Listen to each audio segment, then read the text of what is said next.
Hi everyone, this is Monica Agrawal, lecturer in commerce from GGSSS Hisar. My dear students, आज हम business studies का chapter करेंगे staffing, जिसे हिंदी में हम कह सकते हैं नियुक्तिकरण।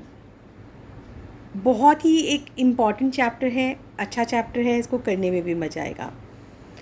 तो लेकिन आगे चलने से पहले कि अभी हम इसको स्टार्ट करते हैं, इससे पहले मैं आपको ये बताना चाहूँगी कि हम आज कौन कौन से टॉपिक पढ़ेंगे जो कि स्टाफिंग से रिलेटेड होंगे हमारे।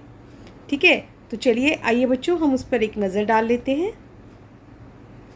हमारे आज के टॉपिक रहेंगे, हम बात करेंगे स्टाफिंग क्या है, उसका हम मीनिंग पढ़ेंगे, डेफिनेशन हम पढ़ेंगे, उसकी फ़ीचर्स के बारे में भी हम जानेंगे कि स्टाफिंग की फ़ीचर्स क्या हैं, कंपोनेंट्स क्या होते हैं उसके, क्यों ज़रूरत है, क्यों चाहिए, नियुक्तिकरण क्यों होना चाहिए। साथ ही हम ये भी देखेंगे कि उसकी इम्पॉर्टेंस क्या है, उसका क्या महत्व है। ठीक है, और एट लास्ट हम उसमें क्या करेंगे, उसकी प्रोसेस के बारे में कि स्टाफिंग की प्रोसेस हमारी क्या है। अब तक आप लोग पढ़ चुके हो मैनेजमेंट के दो फंक्शंस। मैनेजमेंट में क्या था कि जब हम दूसरों से काम करवाते हैं, उसकी कला को हम क्या बोलते हैं, मैनेजमेंट बोलते हैं। कि दूसरों से एक अच्छे ढंग से काम करवाना, हम उसे मैनेजमेंट कहते हैं। फिर आपने मैनेजमेंट के फंक्शंस पढ़े थे। सबसे पहला फंक्शन हमारा क्या था उसमें, प्लानिंग। कि जो भी हम काम करने चलते हैं उससे पहले हमें कुछ ना कुछ उसके बारे में सोचना है कि हम क्या काम करने वाले हैं, किस तरीके से करेंगे, कौन करेगा, कब करेगा, है ना। ये सब चीज़ें हम उसमें सोचते करते हैं। प्लानिंग के बाद बच्चों आपने क्या पढ़ा, फिर सेकंड फंक्शन उसका आ गया ऑर्गेनाइजिंग। ऑर्गेनाइजिंग में क्या था कि प्लानिंग में तो एक किस्म से हम ये कह सकते हैं कि आपने उनको एक सिर्फ माइंड में चीज़ें सेटअप थी आपके, अब आप उनको प्रैक्टिकल शेप देने लग रहे थे। आप ये देखने लग गए थे कि आपका काम डिसाइड हो चुका था। आप ये देखना चाह रहे थे कि अब कितने लोगों की ज़रूरत होगी उस काम में, है ना, किस टाइप के हमें लोग चाहिए उस काम को करने के लिए। हम इन सारी चीज़ों को देख रहे थे, हमने अपनी पोजीशंस क्रिएट कर ली थी। लेकिन खाली पोजीशंस क्रिएट करना तो बात नहीं बनती। बात कब बनती है, जब हम अगर उसमें जिस टाइप के हमें लोग चाहिए, जितनी क्वालिफ़िकेशन के लोग हमें चाहिए, अगर वो हमें अवेलेबल हो रहे हैं, तो फिर हम क्या कर सकते हैं, काम आगे चला सकते हैं। तो इसी चीज़ को हम क्या कहते हैं, स्टाफिंग कहते हैं। ठीक है, तो आज हम इसी के बारे में डिटेल में बात करने वाले हैं। और इसीलिए जैसे कि किसका दिया भी गया है, थोड़ा सा एक आसान शब्दों में जो इसका मतलब समझाया गया है, देखिए उस पर एक नज़र डालते हैं। देखिए, meaning of staffing is an operation of recruiting the employees. अब यहाँ पे क्या चीज़ करनी है आपने, कि हम ये कह रहे हैं कि एक किस्म से क्या है ये, एम्प्लॉइज़ को रिक्रूट करना, उनको भर्ती करना। लेकिन हम ऐसे ही किसी को भर्ती तो नहीं कर सकते ना, तो हमें उसके लिए फिर क्या करना पड़ता है, हमें उसके लिए करना पड़ता है इवेल्युएटिंग देयर स्किल्स। हमें उनके स्किल्स को देखना है, उनके अंदर क्या नॉलेज है, क्या नहीं है, हमें उसको देखना है। और साथ में हम उनको क्या कर रहे हैं, offering them specific job roles accordingly. अगर कोई पर्सन हमारे मुताबिक है, जो रिक्वायरमेंट हमें थी उसी के अकॉर्डिंग वो उन चीज़ों पे खरा उतरता है, तो हम फिर उसे क्या करते हैं, जॉब ऑफ़र करते हैं।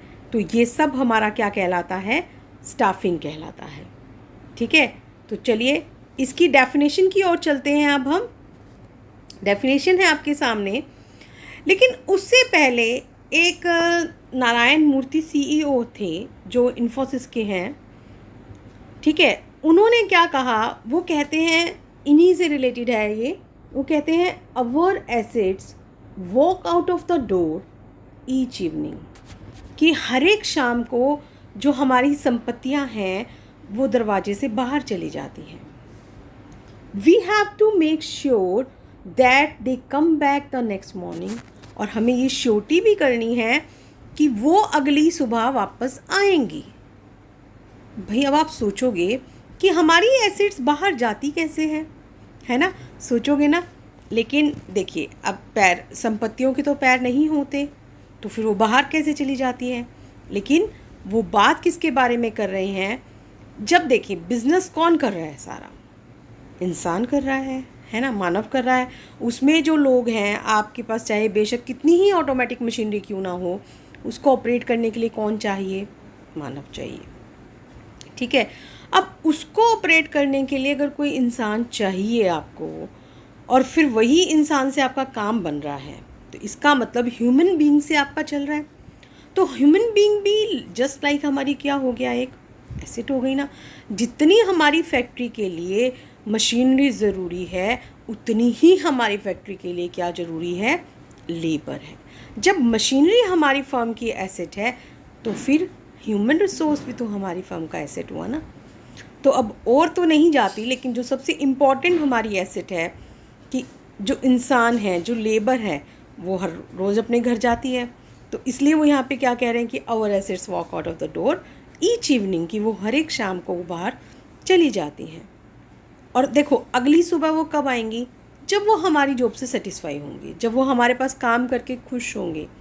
उन्हें उतना दिया जा रहा है जिसके लायक वो हैं, जितना वो डिज़र्व करते हैं, तो फिर वो नेक्स्ट मॉर्निंग अपने आप आएंगे।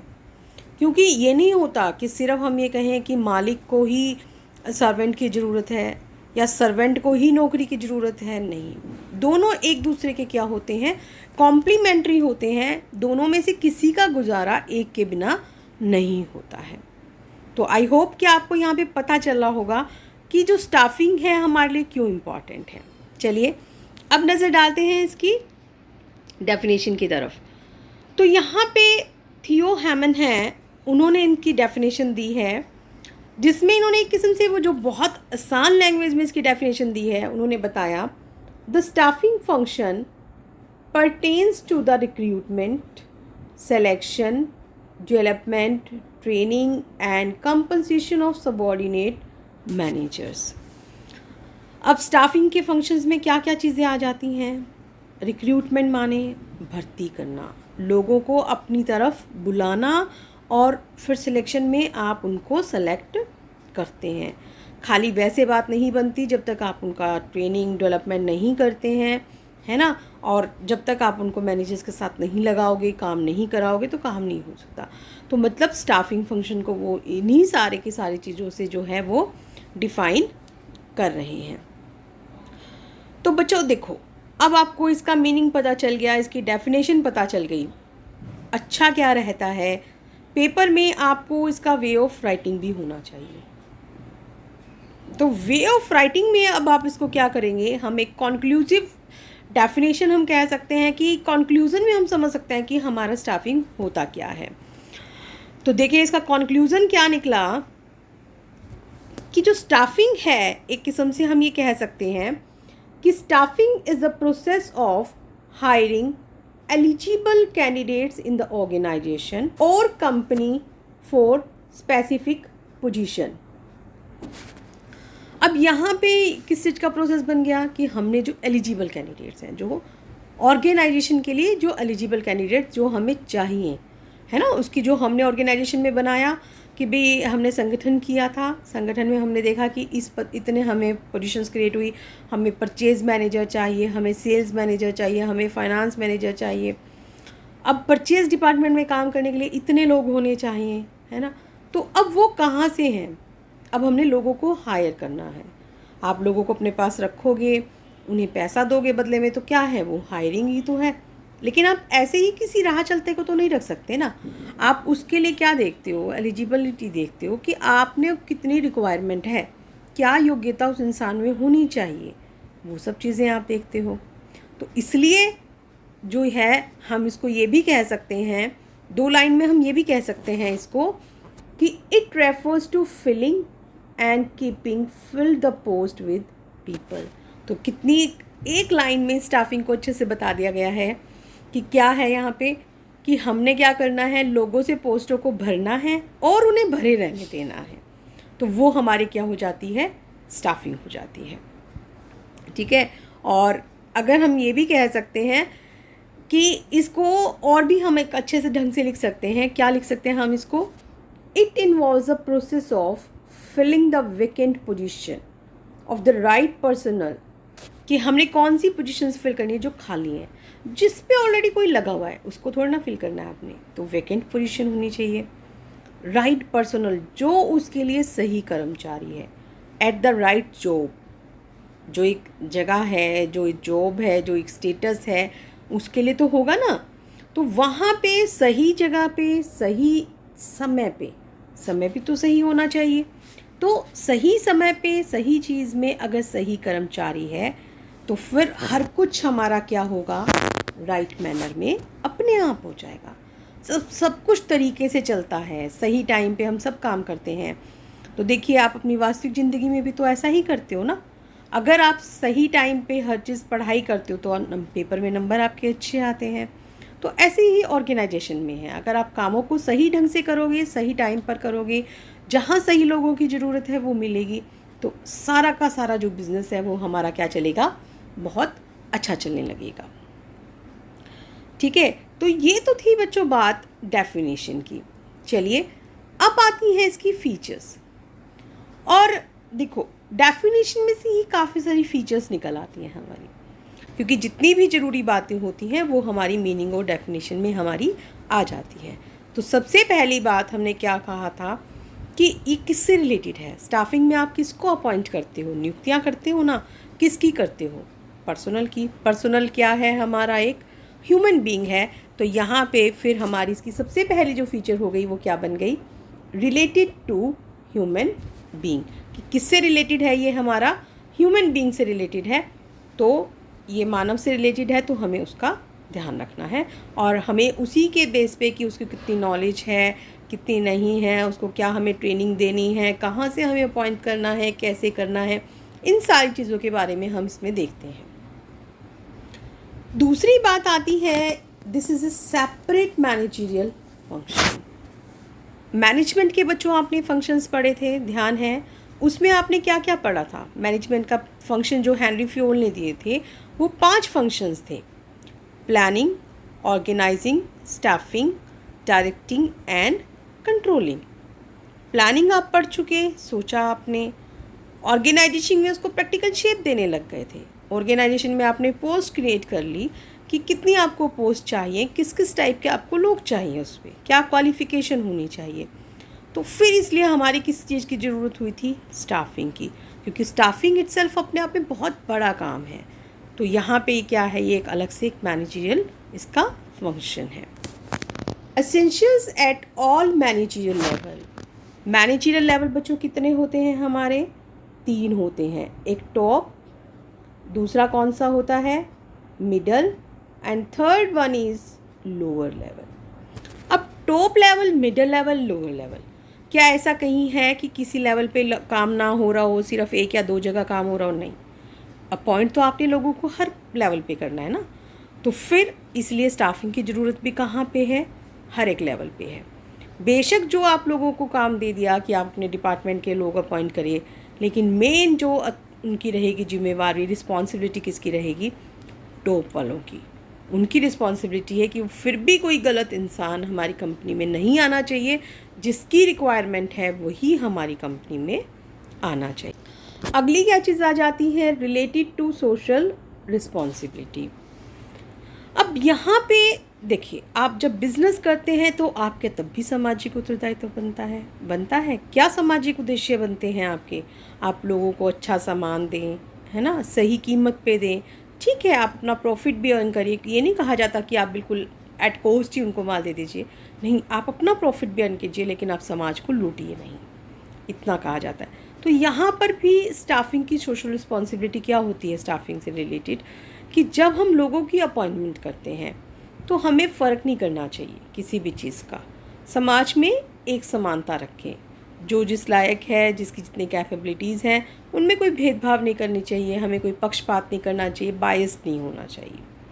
ठीक है, तो अगर हम जब कहीं बायस नहीं होते, हम सब चीज़ों से रिलेटेड सही ढंग से चलते हैं, तो इसका मतलब कहीं ना कहीं हम अपनी सोशल रिस्पॉन्सिबिलिटी पूरी कर रहे हैं। नेक्स्ट इसमें क्या आ जाता है, effect of internal and external environment. अब इंटरनल एनवायरनमेंट और एक्सटर्नल एनवायरनमेंट का क्या इफ़ेक्ट हो सकता है स्टाफिंग पे, बिल्कुल हो सकता है।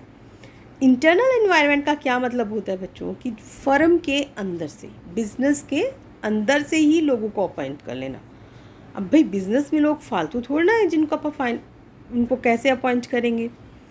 तो देखो, अगर कोई लोअर लेवल पे काम कर रहा था लेकिन उसमें कैपेबिलिटीज़ हैं, वो बहुत अच्छा है, तो उसको क्या कर सकते हैं, हम प्रमोट कर सकते हैं। उसका फ़ायदा हमें क्या मिलेगा कि वो पहले से काम की उसको नॉलेज है, वो अपने ऑलरेडी पहले जो बॉस चल रहे थे उनके साथ काम करवाता आ रहा था, वो एक ऑर्गेनाइजेशन के एनवायरनमेंट से भी बड़ा फैमिलियर है ना। तो यहाँ पे उस चीज़ का भी इफ़ेक्ट पड़ेगा। और अगर आप चाहें तो आप बाहर से भी आप ले सकते हैं अपने ह्यूमन रिसोर्स को, क्योंकि जैसे जो बाहर एम्प्लॉयमेंट एक्सचेंज है या कहीं से भी है ना, कोई भी जो उसके लिए अप्लाई कर सकता है, आप दे देते हैं एडवर्टीज़मेंट और उसके अकॉर्डिंग आ जाता है। तो बच्चों ये क्या थी हमारी इसकी फीचर्स। चलिए अब हम जो नेक्स्ट करने जा रहे हैं दैट इज़ कंपोनेंट्स। कंपोनेंट्स क्या होते हैं, जिन चीज़ों से मिलकर हमारा स्टाफिंग बना है। तो मैंने यहाँ पे एक फनल की तरह आपको देखिए दिखाया है। इसमें क्या चीज़ है कि 3 चीज़ें इसमें मिल रही है और निकल क्या रहा है फिर यहाँ से स्टाफिंग, जो हमारा क्या है कंपोनेंट्स हैं। तो पहला बच्चों इसमें कंपोनेंट हमारा क्या चीज़ आ जाती है, रिक्रूटमेंट। रिक्रूटमेंट क्या चीज़ है कि जब भी हम अपनी फर्म में जो चाहते हैं कि हमारी पोस्टें भरें, तो हमें ये करना है कि लोग उसके लिए ज़्यादा से ज़्यादा अप्लाई करें ताकि हम उसमें से चुनाव भी अच्छा कर सकें। तो इसलिए इसको क्या कहा जाता है, ये एक हमारी पॉजिटिव अप्रोच है ना। सिलेक्शन, फिर सिलेक्शन में क्या बात आ जाती है कि जब आपके पास मान लीजिए 100 एप्लीकेशंस आ गई, लेकिन रखने तो आपने 5 लोग ही हैं, तो अब 100 में से 5 रखोगे तो मतलब 95 आपको क्या करने पड़ेंगे, रिजेक्ट, हटाना पड़ेगा ना उनको, कि जो आपकी शर्तों पे खरे नहीं उतरते, जितनी आपको नॉलेज चाहिए थी वो उनके पास नहीं है, तो आपको उनको रिजेक्ट करना ही पड़ेगा। तो आपने उनको क्योंकि बुलाया और रिजेक्ट कर दिया, तो ये किस्म से क्या मानी जाती है, नेगेटिव अप्रोच मानी जाती है। एंड द लास्ट इज की ट्रेनिंग। अब कोई भी इंसान जिसको आप अपनी फर्म में रख रहे हैं तो उसको हम ट्रेनिंग दे देते हैं कि भाई काम यहाँ पे कैसे होगा, इस तरीके से काम होगा और आपको ऐसे ऐसे ढंग से यहाँ पे चलना होगा। तो उससे वो काम भी हमारा और क्या हो जाता है, अच्छा हो जाता है। तो बच्चों इस तरीके से मिला के जो हमारे यहाँ पे आ जाते हैं स्टाफिंग के 3 कंपोनेंट्स जब मिल जाते हैं तो निकल के फिर हमारे पास क्या सामने आता है, स्टाफिंग सामने आता है। अब जब ये स्टाफिंग हुआ, जैसे अब आप देखो कि न्यूज़पेपर में आप देखते हो कोई एडवर्टीज़मेंट निकलती है, जब एडवर्टीज़मेंट निकलती है तो उसके लिए बहुत सारे लोग अप्लाई करते हैं। हमारे देश में बेरोज़गारी बहुत है, लोगों के पास इतनी नॉलेज है लेकिन उन्हें घर बैठे हैं, उनको पूरी नौकरियां नहीं मिल रही हैं। तो वहाँ पे वो क्या करते हैं, अप्लाई करते हैं उस जॉब के लिए, तो फिर वो क्या कहलाती है, रिक्रूटमेंट। अब वहाँ पे जो 2 पोस्टें भी हैं, आप सिर्फ 2 पोस्टों में से उन्हें रखना तो 2 ही लोगों को है ना, चाहे उसके लिए 1000 लोग हो चाहे 10,000, तो वो क्या है हमारा सिलेक्शन की, उसमें विभिन्न क्राइटेरिया देखे जाते हैं।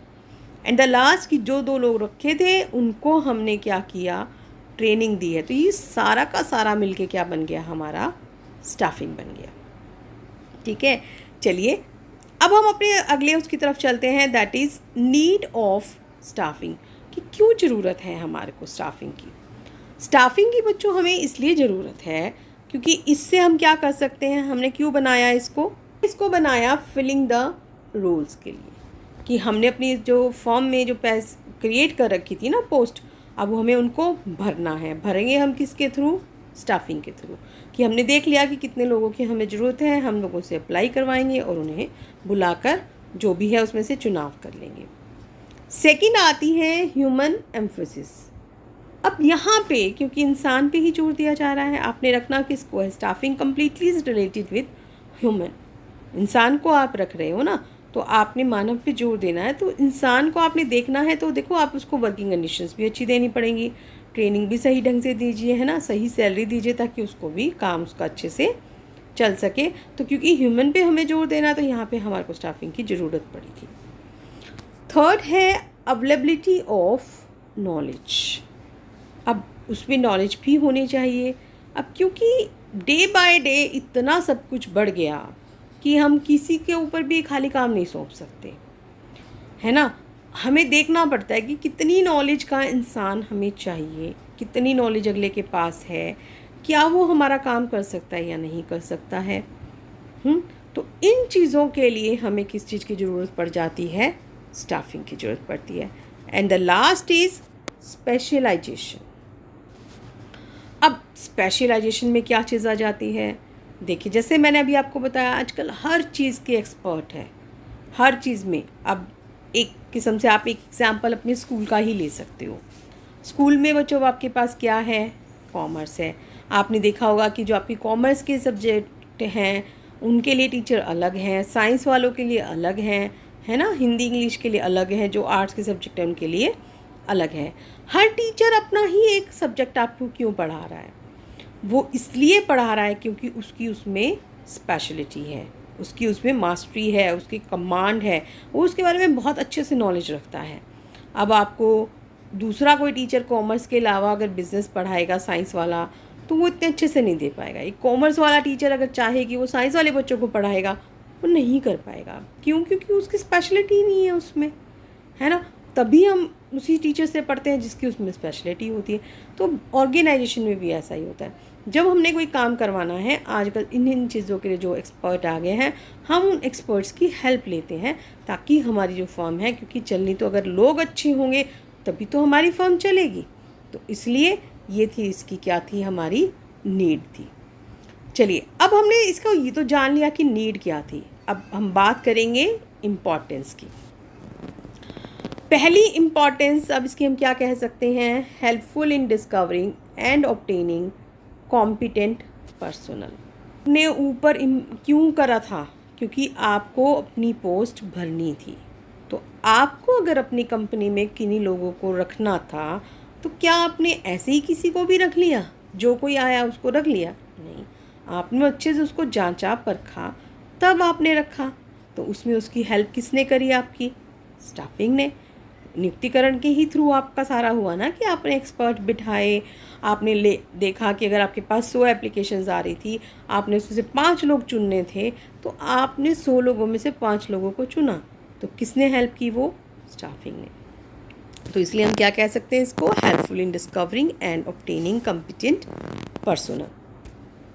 अब खाली लोगों को ही अपॉइंट करने से तो फ़ायदा नहीं होगा, हमें फिर किसको अपॉइंट करना है? साथ में बेटर परफॉर्मेंस भी हमें चेक करनी होती है ना। अब बेटर परफॉर्मेंस कैसे पता चलेगा? हमेशा हम हर चीज़ों के कुछ ना कुछ स्टैंडर्ड्स फिक्स करके रखते हैं। तो हम ये देखते हैं कि कोई भी चीज़ जो है वो हमारी स्टैंडर्ड के अकॉर्डिंग है या नहीं है। तो अगर वो नहीं है स्टैंडर्ड के अकॉर्डिंग, तो हम फिर देखते हैं क्या रीज़न रहे थे उसके पीछे। तो यहाँ पे भी ये किस लिए हेल्प करता है? हमारी बेटर परफॉर्मेंस को जानने में हेल्प करता है। अब जब लोग अच्छे होंगे तो काम भी अच्छा होगा। लोग कॉम्पिटेंट हैं, योग्य हैं, उनमें इतनी योग्यता है और अच्छी परफॉर्मेंस दे रहे हैं, है ना। अच्छी परफॉर्मेंस देंगे तो काम अच्छा होगा, काम अच्छा होगा तो बिज़नेस में क्या होंगे? प्रॉफिट होंगे। जब बिज़नेस में प्रॉफिट अच्छे होंगे तो हमारा जो बिज़नेस है वो आगे लॉन्ग रन तक लंबा चलेगा। इसलिए हम क्या कह सकते हैं इसको? Helpful in continuous survival and growth of the enterprise. लंबे टाइम तक भी चलेगा और आगे जो है एंटरप्राइज ग्रो भी करेगा। खाली ये नहीं है कि उसका विकास भी हो जाएगा। आज वो हो सकता है 100 यूनिट बनाते हो तो कल को वो 1000 यूनिट भी बना सकते हैं, क्योंकि उनका काम अच्छा चल रहा है ना। और फिर नेक्स्ट आ जाता है हमारा इसमें helpful in optimum utilisation of the human resource. अब जैसे हम चाहते हैं कि हर एक चीज़ हमारी, क्योंकि संसाधन जो हैं वो हमारे लिमिटेड ही हैं, अनलिमिटेड नहीं है कोई भी चीज़ आपके पास। तो ऐसे ही देखिए कि जो ह्यूमन रिसोर्स है, क्योंकि हमने पहले अच्छे से रिक्वायरमेंट निकाली, कितने लोगों की हमें ज़रूरत है और कितने लोग हमें अपॉइंट करने हैं, तो हम पहले से उसी के अकॉर्डिंग ही उनको अपॉइंट करते हैं, है ना, जितने लोगों का हमें पता है। जब हमें पता है कि हमारे पास ज़रूरत से ज़्यादा लोग नहीं हैं, ज़रूरत से कम भी लोग नहीं हैं, तो फिर जितने लोग थे हम उनसे काम करवा रहे हैं। That is optimum utilisation of human resource. अगला आता है फिर last, helpful in improving job satisfaction and moral of employees. अब स्टाफिंग जो है वो उनमें जॉब सेटिस्फेक्शन कैसे बढ़ा देगा? देखिए, जब स्टाफिंग आप कर रहे हैं, जब आप लोगों को अपॉइंट कर रहे हैं, उनका ध्यान रख रहे हैं, तो नो डाउट आप कहीं ना कहीं उन्हें एक बहुत अच्छा सा एनवायरनमेंट भी तो दोगे। जब आप उनको एक अच्छा सा एनवायरनमेंट दोगे तो फिर हमारे पास क्या होगा कि वो सेटिस्फाइड हो जाएंगे, है ना। जब हमें उन्हें अच्छी सैलरी दे रहे हैं, अच्छा एनवायरनमेंट दे रहे हैं, अगर उनको ज़रूरत है तो उनको छुट्टी भी दे रहे हैं और बेनिफिट्स भी हम उनको दे रहे हैं, तो उससे वो लोग क्या हो जाते हैं, जॉब सेटिस्फाई हो जाते हैं। कोई अच्छा काम करता है तो हम उसे रिकॉग्नाइज़ करते हैं, हम हो सकता है उसे बोनस दे दें या कुछ भी कर दें, तो इससे उनके मोरल में भी बढ़ोतरी होती है कि भाई हाँ, हमारा तो बहुत अच्छा ध्यान रखा जा रहा है, हमारा तो लाइक हम एक फैमिली हैं, तो हम अपनी ही तरह क्यों ना काम करें। तो यहाँ पे वो चीज़ आ जाती है। तो देखा बच्चों, तभी तो हम कहते हैं कि ये इतनी इम्पॉर्टेंस है। तभी तो मैंने शुरू में आपको बताया था, नारायण मूर्ति जी की एक कोट मैंने दिया था कि हर शाम को हमारी जो संपत्तियां हैं वो बाहर चली जाती हैं और हमें ये सुनिश्चित करना होगा कि वो अगली सुबह हमारे ही पास आए। तो अब पता चला आपको कि हम किसके बारे में बात कर रहे थे, क्योंकि ये ह्यूमन से रिलेटेड है। ह्यूमन भी जस्ट लाइक ह्यूमन बीइंग जो है जस्ट लाइक एन एसेट है, तो इसीलिए उन्होंने ये बात कही थी। और आपने देखा कि जब वो जॉब सेटिस्फाई हो जाते हैं, उनका मोरल बढ़ता है, तो नो डाउट जो शाम को गए हैं वो नेक्स्ट मॉर्निंग हमारे ही पास आएंगे। ठीक है। And the last of the topic is staffing process. वैसे तो आपको अब तक सब कुछ पता चल चुका है कि क्या है, कैसे है, किस तरीके से है ना। लेकिन नहीं, एक सीक्वेंस होता है। आप कोई भी किसी भी चीज़ के पॉइंट्स लिख सकते हैं, आगे पीछे भी लिख सकते हैं, कोई क्रैमिंग नहीं करनी होती बच्चों आपको। लेकिन जो प्रोसेस है वो हमेशा एक सीक्वेंस में ही चलता है। जब आप स्टेयर्स चढ़ते हैं, अपने घर में सीढ़ियाँ चढ़ते हैं, क्या कभी ऐसा होता है कि आपने पहले पहली पैड़ी पर पैर रखा, फिर आपने चौथी पर रखा, फिर आपने 8वीं पर रखा? नहीं ना। आप क्या करते हो, पहले फर्स्ट पे रखते हो, फिर आप सेकंड में, फिर थर्ड पे, फिर फोर्थ पे, ऐसे कर करके आप ऊपर पहुंच जाते हो। तो प्रोसेस हमेशा एक सीक्वेंस में ही चलता है। ठीक है, तो चलिए इसको हम करते हैं अब स्टार्ट। तो पहला जो पॉइंट है यहाँ पे वो क्या है, determining the requirement of man power. अब स्टाफिंग में सबसे पहला काम हमारा क्या था, हमने देखना है कि कितनी मैन पावर की हमें ज़रूरत है। मैन पावर ही हो गई ना, जितने लोगों को हमें रखना है, क्योंकि वो हमारे लिए काम करेंगे तो एक किस्म से वो हमारे लिए पावर ही तो हुए, तो इसलिए हम उनको क्या बोल रहे हैं, मैन पावर बोल रहे हैं। तो यहाँ पे सबसे पहला काम हम इसमें क्या करते हैं, हमें देखना है कि कितने लोगों की हमें कंपनी के लिए आवश्यकता है, और जितने लोगों की आवश्यकता है उनके लिए हमें क्या उसमें स्किल्स होने चाहिए, क्या नॉलेज होनी चाहिए, ये सब कुछ भी हमें क्या करना पड़ता है, देखना पड़ता है। तो फर्स्ट स्टेप तो क्या हो गया भाई, अब आपने मैन पावर की रिक्वायरमेंट निकाल ली है। दूसरी चीज़ हमारी क्या आ जाती है, फिर हम देखते हैं रिक्रूटमेंट। रिक्रूटमेंट में हमें ये सुनिश्चित करना होगा कि ज़्यादा से ज़्यादा लोग आवेदन करें। ज़्यादा से ज़्यादा लोग आवेदन कैसे करेंगे, अगर आप उन्हें अच्छी सैलरीज दे रहे हैं, आप अच्छा उन्हें वर्किंग एनवायरनमेंट दे रहे हैं, आपने अपने उसमें बातें डाली हैं, तो लोग ज़्यादा से ज़्यादा हमारे पास आने के लिए इच्छुक होंगे। जो हमारे पास आने के लिए इच्छुक होगा तो हम ये करेंगे कि वो हमारे पास आके अप्लाई करें। ठीक है, और क्योंकि हम लोगों को कह रहे हैं कि हमारे पास आओ, तो मैंने अभी पीछे भी बताया था, तो हम इसलिए इसको क्या कह सकते हैं, that is a positive approach. ठीक है, अब लोगों ने आपके पास एप्लीकेशंस भेज दी हैं। अब नेक्स्ट स्टेप हमारे पास क्या चला, चलिए साथ साथ मैं इसमें एक एग्जाम्पल भी उठा लेती हूँ। अब देखिए बच्चों, कहीं पे भी जब भी कोई जॉब लगनी होती है तो उसके लिए पहले क्या निकाला जाता है, एडवर्टीज़मेंट। एडवर्टीज़मेंट में अक्सर आपने देखा होगा कि उसमें पोस्ट लिखी होती हैं कि भाई 2 हैं, 4 हैं, 5 हैं, लिखी होती है ना। वो किस बेस पे लिखी होती हैं, क्योंकि उन्होंने ऊपर लिख दिया। पहला स्टेप हमारा क्या था, रिक्वायरमेंट को डिटरमाइन करना, तो उन कंपनी वालों ने भी रिक्वायरमेंट डिटरमाइन कर ली थी। अभी सेकंड पार्ट था कि उन्होंने एडवर्टीज़मेंट दिया और उस एडवर्टीज़मेंट को पढ़ के लोग अप्लाई करेंगे। ठीक है, लोगों ने अप्लाई कर दिया, थर्ड हमारे पास क्या चीज़ आ जाती है, सिलेक्शन। अब सिलेक्शन क्या चीज़ है, अब हज़ारों लाखों लोगों को तो हम नहीं रख सकते। अगर हमें 2 लोगों की ज़रूरत है तो हम 2 को ही रखेंगे, 3 भी नहीं रखेंगे। क्यों? क्योंकि हम तीसरे का फालतू में क्यों देंगे भाई पैसा, कोई फ्री में थोड़ी ना हमारे पास काम करेगा, तो हमें आफ्टर ऑल उसे पैसा तो देना पड़ेगा, तो हम क्यों देंगे उसको पैसा, है ना, हम उसे पैसा नहीं देंगे। तो इसलिए फिर अब हम क्या करते हैं, यहाँ से जो हमारे उस पर नहीं उतरता, हम जैसे क्या कर सकते हैं, उनका कोई रिटन टेस्ट रख सकते हैं, इंटरव्यू ले सकते हैं, उनके और डॉक्यूमेंट्स चेक कर सकते हैं, उनकी इंटेलिजेंसी वगैरह कुछ चेक करने के लिए हम ये चीज़ें करवा सकते हैं। फिर एट लास्ट हम उसमें से क्या करते हैं कि जितनी हमारे पास एप्लीकेशंस थी, हमने उसमें से जो 2-4 लोग हमें चाहिए थे उनको हमने सेलेक्ट कर दिया, बाकी के हमारे क्या हो गए, यहाँ पे रिजेक्ट हो गए। ठीक है, तो जब बाकी के हमारे रिजेक्ट हो गए तो ये हमारी क्या चीज़ है, क्योंकि कुछ लोगों को हमने काफ़ी सारे लोगों को रिजेक्ट भी किया है, तो इसलिए हम इसको क्या कह सकते हैं, नेगेटिव अप्रोच भी हमारी कह सकते हैं। नेक्स्ट हमारा जो आता है सिलेक्शन के बाद, वो आता है हमारा प्लेसमेंट। अब आपने क्या करा, उनको सेलेक्ट तो आपने कर लिया, अब सेलेक्ट के बाद आपने उनको क्या किया, अपॉइंटमेंट लेटर दे दिया कि भाई हमने तुम्हें अपने पास अपॉइंट कर लिया है। लेकिन खाली हमारे अपॉइंटमेंट लेटर देने से बात नहीं बनती, वो भी हमें क्लिक कर देता है, वे ठीक है, मुझे भी मंजूर है और मैं भी तुम्हारे पास काम करूँगा। ठीक है, और फिर जो हमारे पास है कि जो विभाग अध्यक्ष है, विभाग अध्यक्ष अब क्या करेगा, उसको सारा काम समझा देगा कि भाई कैसे कैसे तुम्हें क्या काम करना है। नेक्स्ट आता है फिर उसमें रिटेंशन।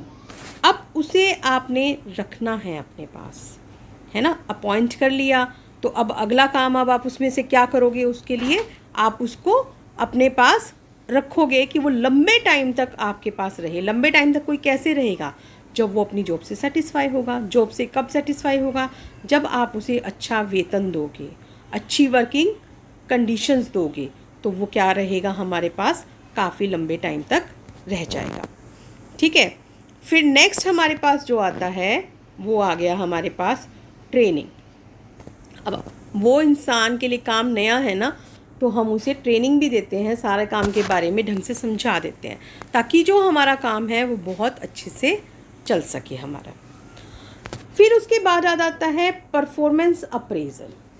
परफॉर्मेंस अप्रेजल बहुत ज़रूरी है कि जो काम हमने स्टैंडर्ड फिक्स कर रखा था, हम देखेंगे कि क्या उसने जो एक्चुअल काम किया उसके वो कितना योग्य है ना, जितनी हमने योग्यता समझी थी, क्या वो उतनी योग्यता से काम कर रहा है या फिर नहीं कर रहा है। और अगर वो योग्य है तो फिर आप उसे क्या कर देते हो, प्रमोशन दे सकते हो, आप उसे अपर लेवल पे ट्रांसफ़र कर सकते हो कि भाई हाँ ठीक है, तुमने बहुत अच्छा काम करते हो तो तुम इससे ज़्यादा डिज़र्व करते हो, तुम्हारी जो पैसा है वो भी बढ़ा दिया जाएगा, तुम्हारी पोस्ट भी बढ़ गई है, तो उसे भी अच्छा लगेगा और वो लंबे टाइम तक और काम करेगा।